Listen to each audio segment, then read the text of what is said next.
সড়কের পাশে উল্টে পড়ে আছে বাস। সেখান থেকে একে একে উদ্ধার করা হয় কয়েকজনের মরদেহ।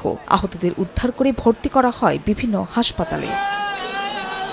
মঙ্গলবার সকালে গোপালগঞ্জের মুকসুদপুর থেকে যাত্রী নিয়ে হাইডেক্স নামে একটি বাস ফরিদপুর যাচ্ছিল। পথে ফরিদপুর বরিশাল মহাসড়কের পাখুন্ডা এলাকায় পৌঁছালে নিয়ন্ত্রণ হারিয়ে বিদ্যুতের খুঁটির সঙ্গে ধাক্কা লেগে রাস্তার পাশের খাদে উল্টে পড়ে যায় বাসটি। এতে প্রাণ হারান বাবা ছেলে সহ বেশ কয়েকজন। এরা বেপরোয়াভাবে বাউলিতে এরা আর একটা খাম্বার সাথে মেরে দিচ্ছে। এমন অবস্থায় মারছে মানে একবারে খাম্বার অর্ধেক ভিতরে ঢুকে গেছে। কিছু ড্রাইভার লাইসেন্স ছাড়া এরা নিয়ন্ত্রণ ছাড়া গাড়ি চালায়। অতিরিক্ত গতি এবং ওভারটেক করার চেষ্টাই দুর্ঘটনার কারণ হতে পারে বলে ধারণা পুলিশের। আমরা অনুমান করছি যে এটা ওভারটেক করতে গিয়ে সে ডান পাশে রং সাইডে চলে আসছে এবং সাথে সাথে এটাও অনুমান করছি তার গতিবেগটা অনেক বেশি ছিল।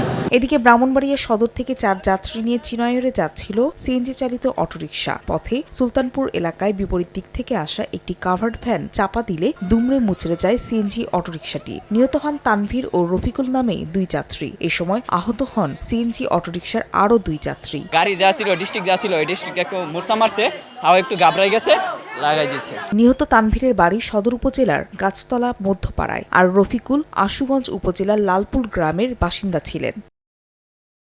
ফারিয়া ফারজানা, সময় সংবাদ।